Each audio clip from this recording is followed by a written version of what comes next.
Era mío. Bueno, estoy listo yo. ¿Cómo está? Muy buenos días. Bienvenido aquí a este espacio. Es un honor y es un placer tenerlo aquí a un gran ponente, nuestro querido Jimmy Jairala. Un placer, en verdad. Periodista, politólogo de muchos años de trayectoria. Increíble compartir el espacio con usted. Bueno, coméntenos un poco para iniciar esta mañana tan provechosa de viernes. Coméntenos un poco cómo ha sido la trayectoria de Jimmy Jairala durante estos años, tanto en el Ecuador, cómo lo ha visto, estos cambios que se han venido dando a raíz desde su perspectiva, ¿no? Como guayaquileño, emprendedor, comunicador sobre todo. Bueno, años de ejercicio periodístico desde el año 73, para ser exactos, que me han permitido asistir a diferentes etapas de la historia del país, ¿no? Yo viví como periodista aquella en la que cambiábamos de presidente tan seguido que llegamos a tener, si no me equivoco, 10 en un espacio corto de poquito más de 8 años, ¿no?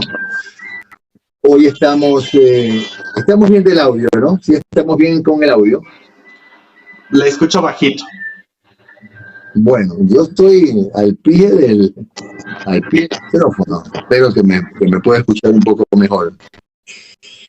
Bueno, le decía que yo he estado vinculado al ejercicio periodístico desde hace muchos años. Y en los últimos años, sí, me dediqué a la política, pero nunca descuidé mi profesión de periodista. Mi vocación, además, siempre ha sido la de periodista. Pero lo que ha pasado en esta última etapa sí es novedoso, ¿no? Se dio una muerte cruzada por primera vez en la historia del Ecuador, situación que nunca se había dado, y nos ha puesto a las puertas de una elección absolutamente apresurada y sui generis, por decirlo de alguna manera, ¿no?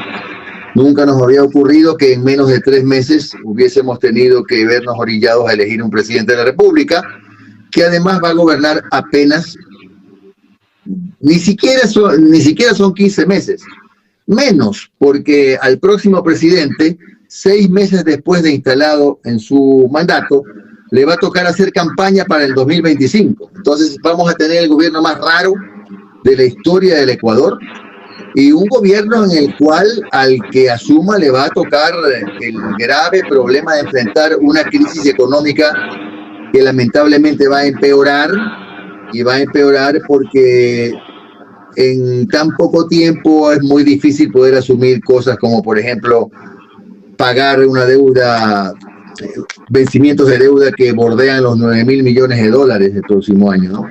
Le esperan días muy complejos al que gane la presidencia de la República. La verdad sea dicha, a nadie se lo deseo, pero bueno, tocará, ¿no? Justamente un poco compartiendo esto, ¿no? Esta lucha, ¿no? Esta carrera que tienen los aspirantes a presidente, ¿no? Por el poder. ¿Qué tan complicado, no, se puede dar, entendiendo la grave situación en la que está pasando? ¿Están aptos los candidatos para dirigir en tan poco tiempo tantas cosas? Sí, están aptos para dirigir. Lo que no están aptos es para prometer tantas cosas. El problema de fondo es que los candidatos se han dedicado, en términos generales, con honrosas excepciones, a una serie de ofertas que difícilmente pueden ser cumplidas por el poco tiempo que falta. Un candidato no puede, por ejemplo, ofrecer arreglar las carreteras, las vías de comunicación que están en deplorable estado, por lo menos en un 30%, en ese año y medio. Un candidato no puede ofrecer terminar con la desnutrición infantil en un año y medio. Me parece que los candidatos deberían hacer propuestas mucho más aterrizadas, ponerles valor, ponerles plazos para poder hacer algo medianamente coherente. Y lo digo medianamente porque, de nuevo, los 15 meses de gobierno son en el calendario, constan en el calendario, pero en la práctica no son 15 meses. En la práctica es menos, porque el presidente que llegue querrá probablemente reelegirse, y si es así, va a estar en campaña. Si llegara a ganar algún candidato que proponga la Asamblea Constituyente, peor todavía, van a ser seguramente 6 meses de campaña para la Constituyente, luego la Constituyente, y luego tendremos encima otra elección más. Entonces, yo veo un año y medio muy complejo para el Ecuador. Ahora, hablando de esto de campañas, tenemos un poco que conocer que usted también está movilizándose la parte política justamente para la Asamblea. ¿Cómo se ha llevado este proceso? ¿Cuáles son esas perspectivas que usted tiene dentro de la Asamblea que está participando, ¿no? Bueno, yo soy director, aparte de mi profesión, yo soy periodista profesional y procuro separar mi condición de político con la de periodista cuando estoy en el programa. Tan cierto es esto que si no fuera así, no vinieran como vienen al programa de todos los partidos políticos del Ecuador. Así que creo que la gente que me ve sí ha podido establecer esta diferencia. Pero yo, como director de Centro Democrático, lo que estoy haciendo es organizar a mi movimiento. Yo no me postulé, y su pregunta es correcta. Mucha gente cree que estoy de candidato. No estoy de candidato. Es más, mucha gente no sabe quiénes son los candidatos a la Asamblea todavía. Claro. Por el poco tiempo que ha habido. Lo que estoy haciendo es trabajando para que el partido tenga un bloque, o por lo menos un número importante de asambleístas, preparándonos para el 2025, ¿no? Porque la forma en que uno puede hacer sentir su voz en este país, si no es a través de medios de comunicación, es a través de la Asamblea, mediante la preparación de leyes, por ejemplo, que beneficien a los ciudadanos, que también tendrá muy poco tiempo la Asamblea Nacional para poder trabajar en eso. Pero bueno, yo le llamo una transición verdaderamente. Este año y pico, estos 15 meses son una transición hasta el 2025, o quién sabe hasta cuándo, si acaso algún candidato que llegue propone una constituyente. Justamente hablando de estas nuevas propuestas, ¿no? De lo que se proyecta, usted ha mencionado que hay que darle voz aquí en Ecuador a mucha gente, a muchos sectores sobre todo, que están un poco alejados, ¿no? Entendiendo toda la problemática que vive el país, y que justamente el Estado, digamos, los dirigentes, hacen caso omiso a ciertas cosas o se les deja por alto, ¿no? Pero aterrizamos un poco estos digamos, nichos sociales vulnerables. ¿Cómo podemos darle voz? ¿Qué debe hacer el Estado para dar esa voz, para darles esa atención que tanto requieren? A ver, si queremos darles voz en la Asamblea, lo que tenemos que empezar a hacer es a no seguir optando por las mismas figuras, ¿no? Por supuesto que hay algunos asambleístas que han hecho, por diferentes motivos, en diferentes espacios, han hecho méritos para volver a la Asamblea. Pero desafortunadamente, la gente joven, por ejemplo, o gente que representa sectores sociales deprimidos, suele no llegar a la Asamblea Nacional, porque hay un factor que hace que el ciudadano vote, y eso es el conocimiento de la persona. Usted puede tener un gran candidato, un hombre o una mujer brillante, dirigente popular, pero con 20 años de experiencia, que conoce a fondo los problemas de su territorio, pero si no lo conocen, un poco complejo que voten por él, sobre todo si se presenta, por ejemplo, por un partido que no es muy conocido. El primer problema que tenemos acá es ese, que nosotros solemos calificar a la gente o votar por gente que conocemos, y no le damos oportunidad a personas jóvenes que en algunos casos, no siempre, están interesados en política. El segundo problema es que la gente que queremos oír no hace política. No le gusta la política, porque la política es desgraciadamente un albañal, ¿no? En la política su privacidad termina. En la política usted puede ser un hombre pulcro, honesto, pero su honestidad es puesta en duda a diario en las redes sociales. Pierde la paz familiar. Hay gente que dice que hasta arriesga su estabilidad laboral por hacer políticas. Y eso es muy triste, porque la política no es mala. la política es en esencia el arte de servir. Desafortunadamente aquí la política, como en muchas partes, no quiero decir que solamente es patrimonio del Ecuador, ¿no? Desgraciadamente la política ha caído tan bajo que deshonrar a la gente es facilito, ¿no? Aquí se ha practicado la persecución judicial durante muchos años, aquí no existe la presunción de inocencia, entonces hay mucha gente valiosa que está en la calle, que está en oficinas públicas, que está en bufés de abogados, de profesionales, que no quieren hacer política porque no quieren que se los contamine en un entorno tan, ciertamente, a veces tan desagradable como el ejercicio de la política.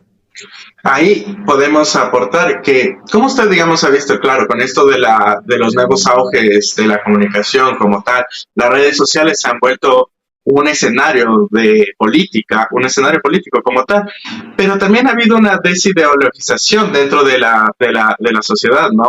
Sobre todo de los jóvenes. Tal vez a algunos, incluso en la ciudadanía, se avergüenzan de los partidos, ya no creen en la política o se decepcionan. Se decepciona porque se tergiversa esto, ¿no? Tenemos el centro, tenemos la izquierda, tenemos la derecha, las ideologías están marcadas, pero ya no son las ideologías las que mueven, ahora es el político, el líder. Ahora tenemos un auge de narcisistas, de populistas y de galanes, ¿no? De tiktokeros ahí en la política, ¿no? ¿Cómo se puede contrarrestar esto y volver a las bases de lo que es una política seria, una política enmarcada al servicio?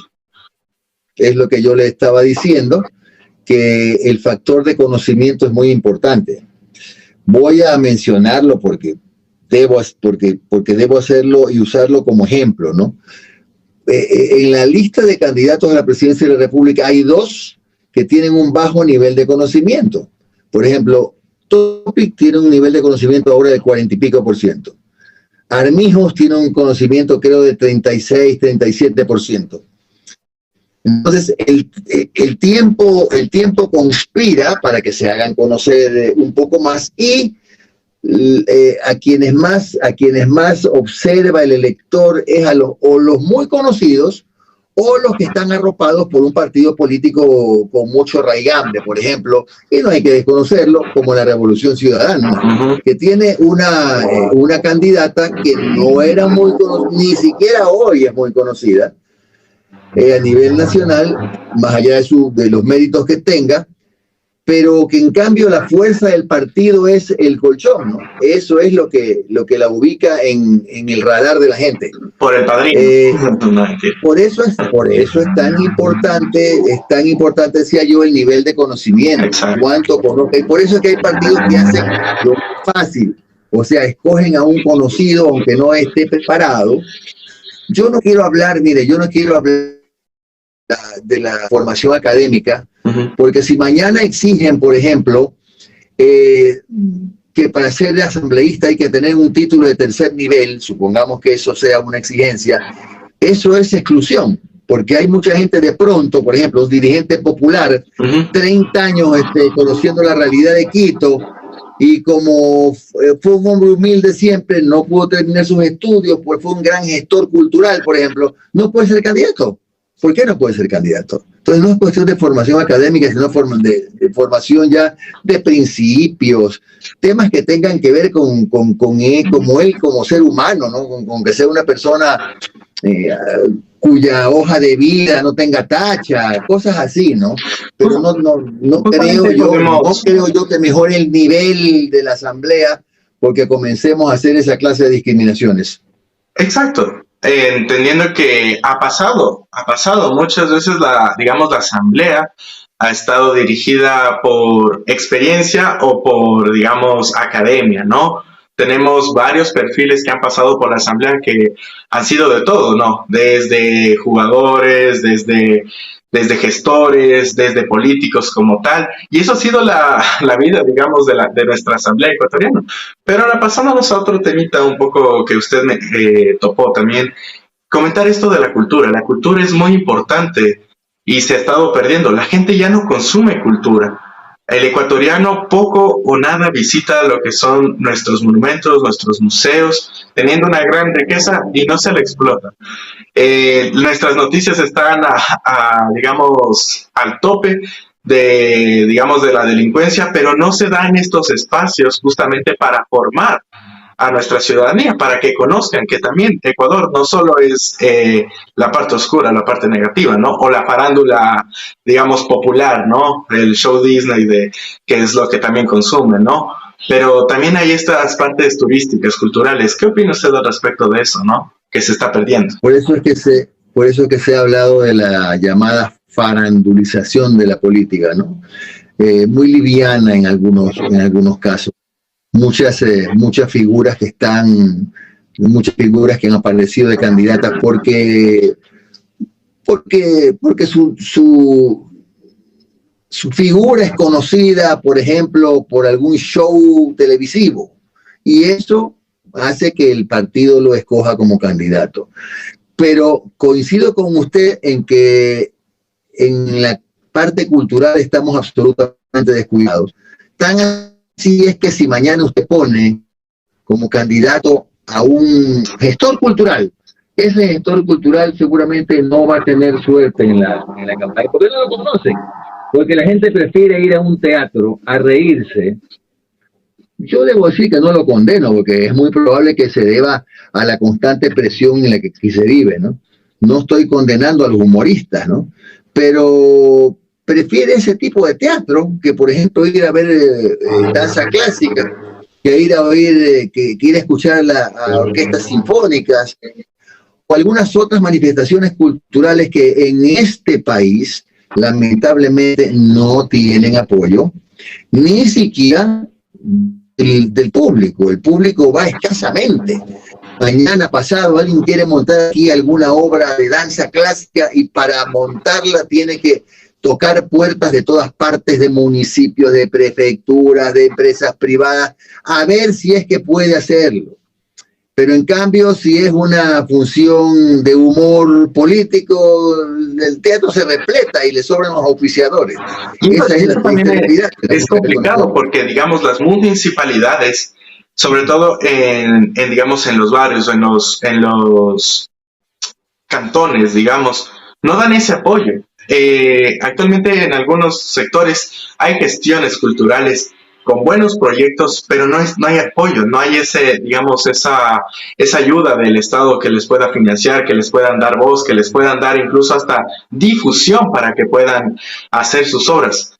Pero sí contratan a los mismos que ya tienen, digamos, sus favoritos y hacen las mismas cosas. Entonces, ¿cómo es eso? También hay una mafia interna entre la cultura. Se está vendiendo cultura indiscretamente o subliminalmente, digamos, ahí por parte de los estados.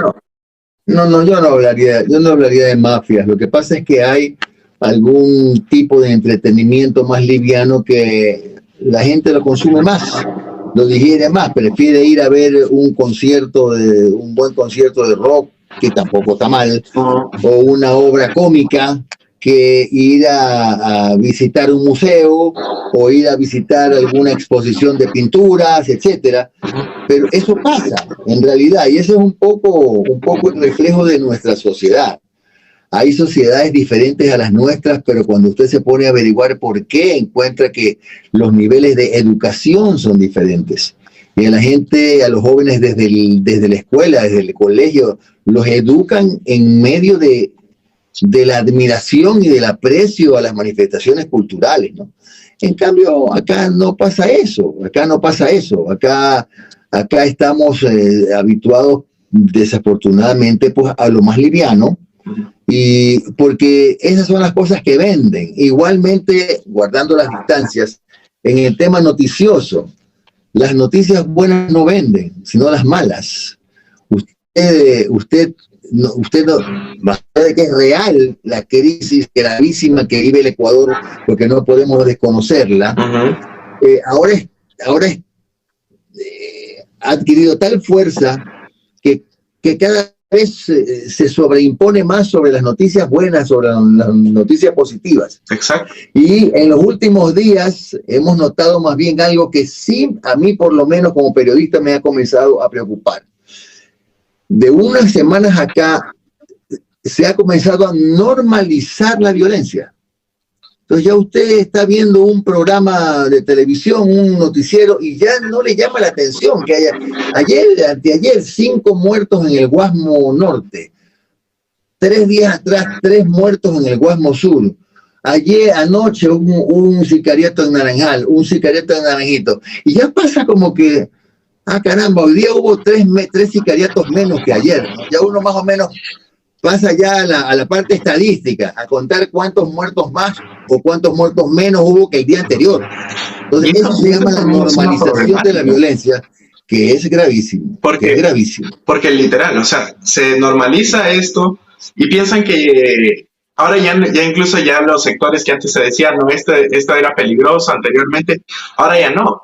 Ahora, hasta los más seguros se han vuelto también peligrosos porque ya van adoptando estas acciones que se va replicando, ¿no? Se siguen creando los grupitos, digamos, delincuenciales y se sigue así esparciendo. Y ahora ya es normal que a tal hora o a tal cosa, la gente se inmuta, no hace nada.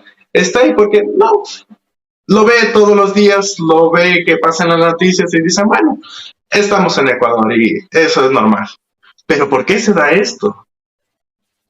Bueno, desgraciadamente en el país se dejó crecer demasiado al crimen organizado, se ha dejado un espacio demasiado amplio para una especie de economía paralela que es la que hay en el Ecuador, donde usted ve que más allá de la crisis y más allá de la poca inversión extranjera que hay en este país, usted encuentra que todos los días se construye un edificio nuevo y en plano se vende el 70-80%. ¿No? Dice, ¿cómo? ¿De dónde?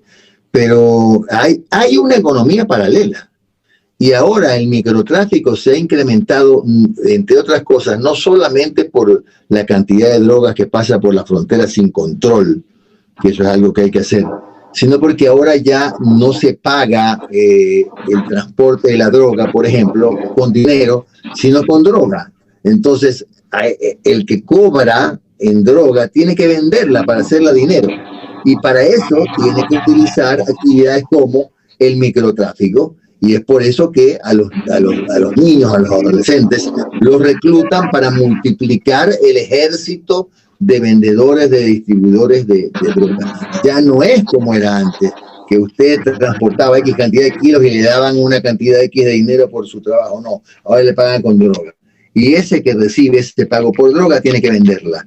Entonces, el negocio de la droga se sigue ampliando. Y eso también es complicado porque, digamos, las fuerzas policiales o están corrompidas o también no tienen acceso a poder trabajar como se debería. O sea, hay limitaciones, pero también hay en ciertas ocasiones, ¿no?, que se cumplen, ¿no?, con los objetivos. Pero son mínimos, porque son desmantelar pequeñas organizaciones, ¿no?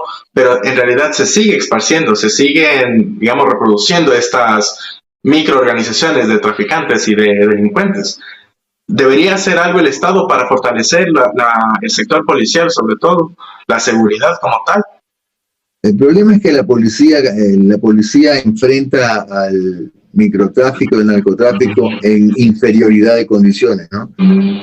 Mientras los delincuentes tienen fusiles, la policía tiene pistolas Glock o cualquier marca de esas. Mientras los delincuentes tienen carros de alta gama con vidrios no solo polarizados sino blindados, la policía anda en carros reconstruidos. Entonces la policía tiene grandes ventajas. Yo sé, como todos sabemos, que no es una institución perfecta, que tiene malos elementos, que incluso hay alguna suerte de infiltración de la mafia organizada en la policía, y lo ha dicho el propio comandante Salinas. Claro. Pero hay que reconocer que la policía están trabajando todavía con chalecos caducados. Todavía no llega el armamento, llegaron balas, pero no llegaron armas, por ejemplo. No hay fecha todavía para la llegada de nuevos pertrechos para la Policía Nacional, y está trabajando como puede.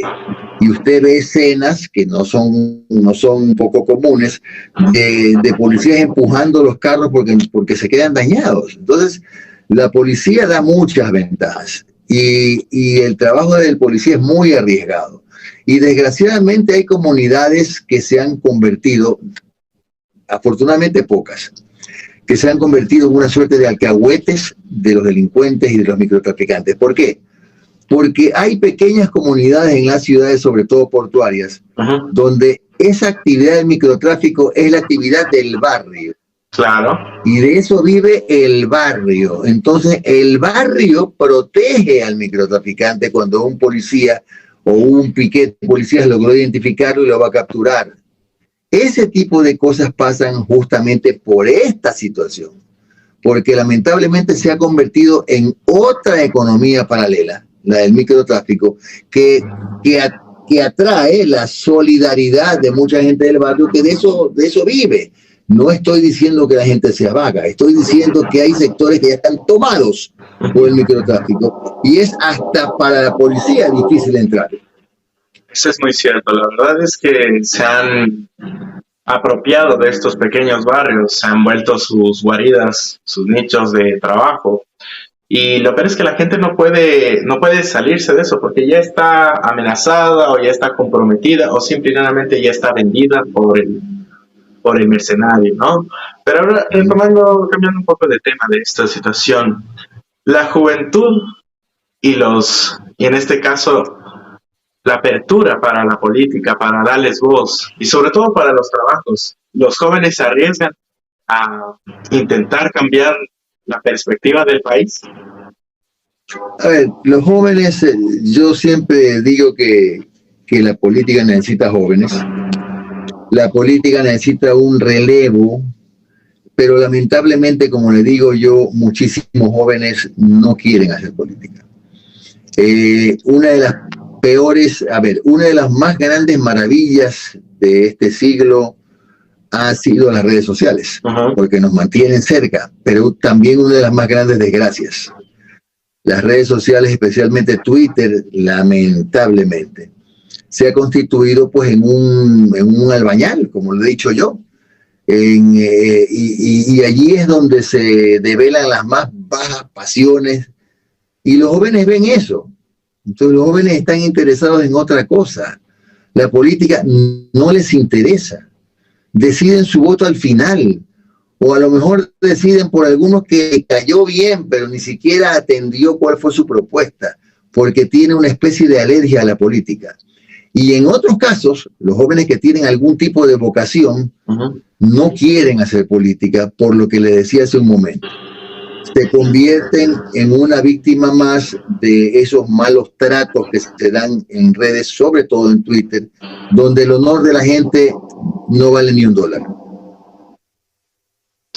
En ese punto es un poco lastimoso, ¿no? Porque si no se da esa apertura, si no hay estos cambios, sobre todo en la mentalidad, obviamente todos conformamos este país y la juventud va a ser la que va a tener que vivir estas nuevas secuelas, ¿no?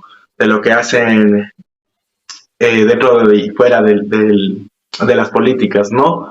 Pero a la vez de esto hay jóvenes también que se arriesgan, ¿no? A intentar nuevas cosas, hacen gestión cultural, hacen, digamos, multimedia, hacen un poco de política, hacen obras humanitarias, pero también los ven un poco ahí, porque se ha confundido mucho, ¿no? Con esto de los influencers, digamos, ¿no? Piensan que es otro pantallazo, otro figuretismo que utilizan los jóvenes, ¿no? Justamente por esto de las redes sociales, ¿no? Que los influencers hacen este tipo de cosas solo para dar seguidores, vistas y todo. Pero también hay otro sector, digamos, de jóvenes que sí aperturan, obviamente, para brindar eso, para hacer algo, hacer un cambio, ¿no? Como tal, espacios, digamos, de medios digitales, medios culturales, medios audiovisuales. ¿Cómo usted o qué opina respecto a esta situación que se ve un poco paralela, ¿no? Bueno, sería bueno si se pudiera, ¿no? Que ya los jóvenes abandonen su estado que yo le llamo de guerreros digitales, ¿no? O sea, pelearse en las redes, enfrentarse con todo el mundo en las redes y seguir alejados de la política. y meterse en la política sabiendo lo que cuesta y el riesgo que se corre, ¿no?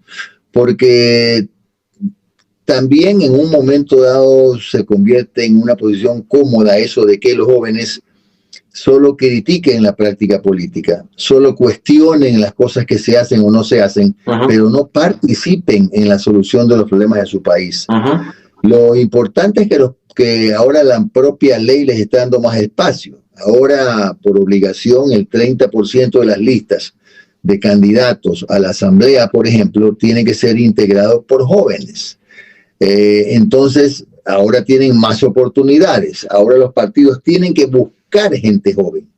Pero aunque no me lo quiera creer, es lo más complicado. Porque los jóvenes son muy renuentes a participar en política. Y le aceptan finalmente por estar, por acompañar, pero son excepcionales los casos en que los jóvenes deciden ir a la batalla política. Todo depende también de en qué espacio les dé el partido, porque hay partidos que los reclutan, pero son tercero, cuarto y quinto alternos. Pero hay partidos que sí los toman en cuenta y los ponen en posiciones estelares, hasta para estimularlos a que trabajen, a que se animen y a que se queden, ¿no? Eso también es importante. Los partidos tienen que darles más protagonismo a los pocos jóvenes que se animan por hacer política. Por ejemplo, un poco comentando, nosotros aquí dentro de este espacio que tenemos que se llama Bir Pardo, nosotros hacemos lo que es estas conversatorios, entrevistas y todo, justamente partiendo desde la cultura, creyendo justamente que desde la cultura, desde la parte del arte, desde la parte de lo social, se puede construir esa transformación, tanto hacia la parte política como a la parte ciudadana, ¿no? Un poco, ¿qué opina de eso de que se tome, digamos, una postura? Como joven le comento, ¿no? Es lo que se viene construyendo dentro de esta plataforma. Esparcimiento cultural, esparcimiento artístico y transformación social. Justamente conversando con gente y haciéndole que sea un poco más realista, ¿no? Que pueda decir las cosas más certeras, que no haya tantos, digamos, ahí, ¿cómo decirlo, no? Esto que embellecen a las palabras, ¿no? Embellecen a la figura, sino que sean realistas, que sean sinceros y directos. Porque ya no estamos en época de estar con los estereotipos, con los tabús, con las diplomacias tan elaboradas que jugaban algunos políticos o incluso algunos gestores también, ¿no? Que se han venido planteando. Bueno, mire, yo desde que empecé en la comunicación, a mí me enseñaron que había que hablar y escribir en fácil.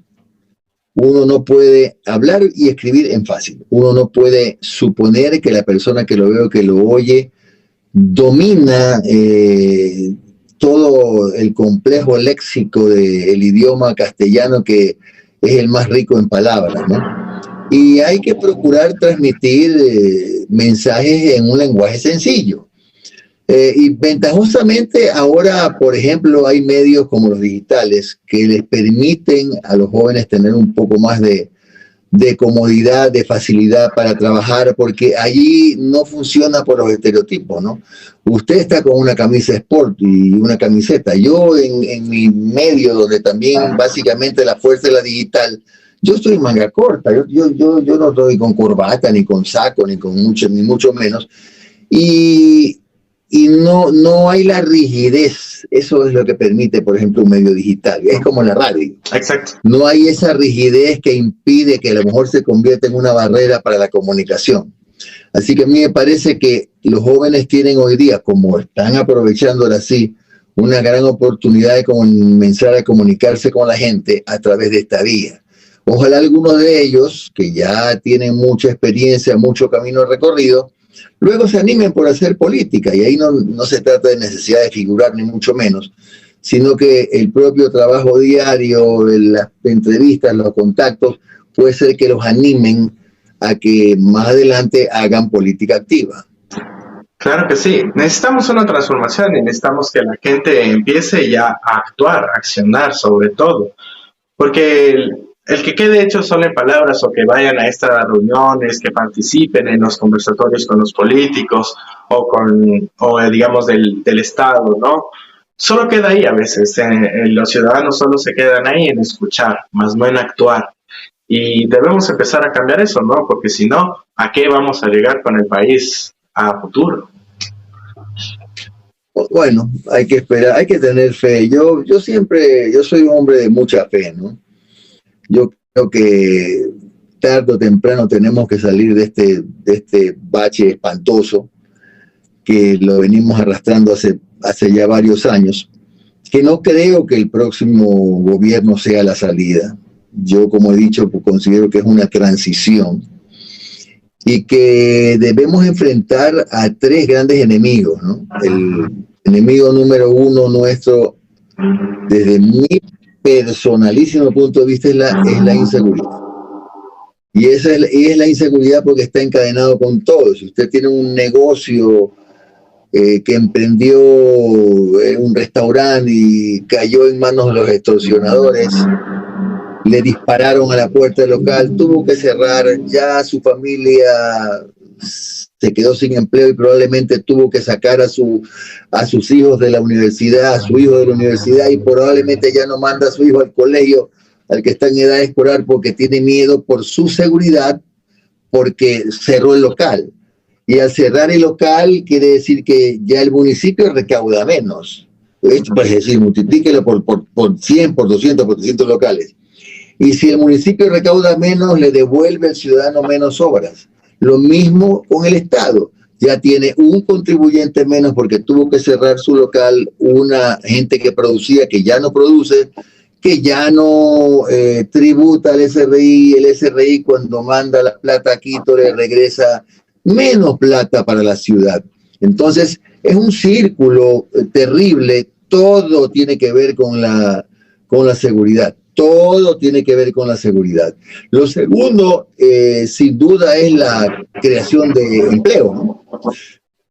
Y la creación de empleos es un tema todavía más complejo porque aún en muchas empresas le siguen diciendo a usted que si tiene más de 35 años ya no tiene opción de que lo contraten, lo cual es una triste realidad. O si alguien propone cosas como, por ejemplo, yo tengo 3 hijos universitarios.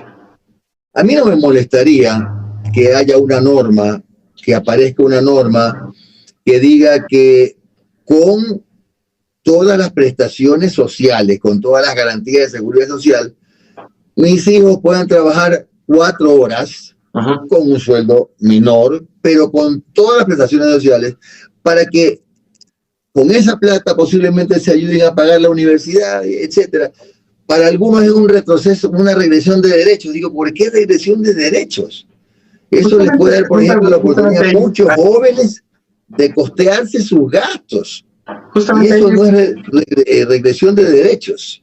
Ahí es un poco, digamos, dificultoso, ¿no? Lo que se han venido tratando con estas leyes, y sobre todo para el acceso al empleo. Esto de, por ejemplo, ahora se exige, hay un poco más de competencia para poder acceder a un, digamos, sueldo aceptable en las empresas, digamos, o te piden experiencia, pero ahí es también, eso es como una doble moral. ¿Por qué piden experiencia? Y justamente cuando no permiten acceder al trabajo para ganar esa experiencia. O sea, ¿de qué es lo que estamos hablando con estas situaciones? En la que se precariza el empleo, se toma, digamos, lo más barato, se pide experiencia que no se le entrega, y encima hay la exigencia de competencias de que debe tener ya por poco un PhD para un puesto de oficina. Es como, bueno, ¿por qué? Pero, a ver, pero con esto que estoy hablando, por ejemplo, del trabajo que no es tercerización, okay, o sea, y no es precarización, los padres de familia que queremos hijos educados en una universidad y que se pueden ayudar a pagar sus estudios, perfectamente. Yo por lo menos estoy de acuerdo, le digo, con un trabajo a medio tiempo, que le paguen lo correspondiente y que la empresa le asegure todas las prestaciones sociales. Eso sí. Es decir, eso no es ninguna regresión de derechos. Eso ayudaría mucho a muchos jóvenes a que gane la experiencia que le va a servir para después, cuando se gradúe, y se presenta un trabajo, bueno, ¿cuál es su experiencia? A ver, yo trabajé 4 años en tal empresa, en tal otra, ahí está mi experiencia. De modo que hasta en eso debemos pensar y no tanto en que todo es regresión de derechos. Yo nunca hablaré de tercerización, no estoy de acuerdo. Estoy hablando de un trabajo por horas, pero remunerado y además de remunerado con todas las prestaciones sociales. Perfecto, sí, ahí quedó mucho más claro, entendidamente. Un poco para abordar otras temáticas, ¿qué es lo que ha venido trabajando justamente durante estos años? Coméntenos un poco más sobre lo que es Jimmy Jairala, un poco para que el público lo conozca nuevamente, los que no, sepan quién es este imponente figura del medio político y comunicacional. Bueno, yo le cuento que en noviembre de este año, ya voy a cumplir 50 años de ejercicio profesional. Porque en los 10, 12 años que fui prefecto y congresista, yo seguí siendo periodista. Eso no he dejado de ser periodista. Quiero decir, yo ejerzo desde el año 73, desde que estaba todavía terminando mi educación en el Colegio Cristóbal Colón. Pero lo que he hecho en los últimos 4 años ha sido posiblemente una de las cosas más agradables en mi carrera, porque también viví un poco esa transición de las simples transmisiones de radio a una transmisión como es la de hoy, que es radio hecha para televisión. Nosotros en nuestro programa, que lo comenzamos con José Toledo hace más de 4 años, por primera vez pusimos cámaras profesionales en el set. Y entonces a nosotros, usted 4 años atrás nos podía ver en YouTube, como que estuviera viendo un noticiero de Coavisa o de TC Televisión, con la misma calidad de color y todo. Claro. Eso es el cambio que le dimos nosotros a los programas de radio, que antes sí, en algunas radios hasta ahora, los cubrían como streaming, con unas camaritas en las esquinas que pone usted afuera de su casa para ver quién pasa, quién entra y quién sale, ¿no? Pero no, nosotros aprovechamos de la tecnología, pusimos cámaras, tenemos switcher, y por eso si usted ve un café con JJ, es un noticiero. Es un noticiero. Lo único que los presentadores no son acartonados, porque no lo somos. Yo vengo un día con camisa de rayas, otro día vengo, si me quiero poner un suéter, otro día me pongo una camisa llana. Es decir, hacemos radio, pero también para televisión. Eso.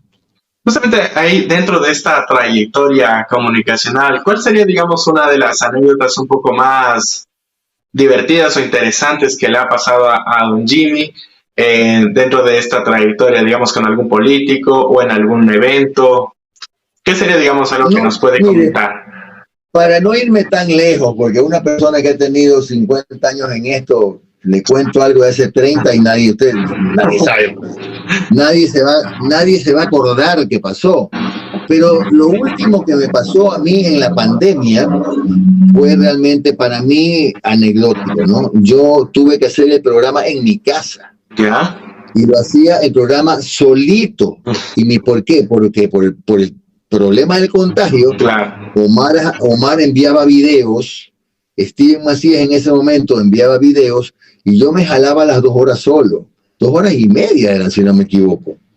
Y tenía el switch y los camarógrafos lejos de mí, y a veces hacía el programa con pantalón de pijama, con zapatillas, porque se me veía solo la mitad del cuerpo.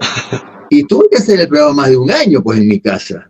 Entonces, eso fue para mí algo, en verdad, primero fue un desafío, hacer el programa en mi casa, luego hacerlo prácticamente solo, y que igual teníamos invitados y todo, igualito, pero ciertamente con grandes incomodidades, ¿no? Había programas en que mis perritas pasaban al pie mío, se ponían a ladrar, era una cosa muy... Pero el tema es que no dejamos de salir, porque recuerdo que cuando llegó la pandemia, yo anuncié que salíamos del aire, no sabíamos por cuánto tiempo, y la gente comenzó a escribir, a pedirnos que aunque sea lo hiciéramos, caramba, en la media calle. Y la salida al aire duró un día, porque luego lo retomamos y no hemos parado nunca. Fue también un poco, digamos, complicado esta transición, digamos, de la digitalización que se vio, digamos, desde de lo que fue lo tradicional a lo digital. ¿Cómo fue eso para usted como comunicador adaptarse a las nuevas tecnologías? Creo que lo fue. Yo recuerdo de cuando ejercía el periodismo en TC Televisión, yo empecé de reportero, empecé redactor, luego fui reportero. Cuando nos íbamos de viaje, las cámaras eran unas cámaras gigantes, pesadísimas, unos trípodes que eran de acero. Y recuerdo que nosotros los reporteros teníamos que ayudar al asistente de cámaras, porque era un montón de equipo. Las caseteras eran unas cosas enormes también. Y todo esto era un equipo prácticamente como irnos a la guerra. Era eso. Y no había microondas, pues. Entonces, cuando nos tocaba un paro nacional, teníamos, por ejemplo, un día me tocó abordar una avioneta, Guayaquil, Portoviejo, Esmeraldas, con una parada en Manta, Guayaquil. Salíamos temprano de mañana y llegábamos recién a editar. O sea, ¿no? Ahí había máximo una llamadita telefónica, un reporte de esos. Pero no es como ahora. Ahora es más fácil. No le quito mérito a los comunicadores de hoy, porque hasta yo estoy aprovechando esta tecnología.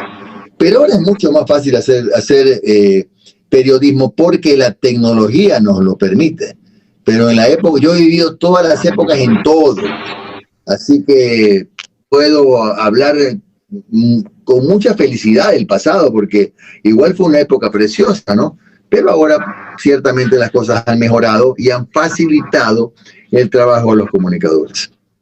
Espléndido. La verdad es que ha sido una entrevista, una mañana muy provechosa. Ha sido un honor y un placer tenerlo aquí en este espacio. La verdad, muchísimas gracias por aceptar la invitación, sobre todo. Una gran ponencia de la comunicación, mi estimado Jimmy Gerala.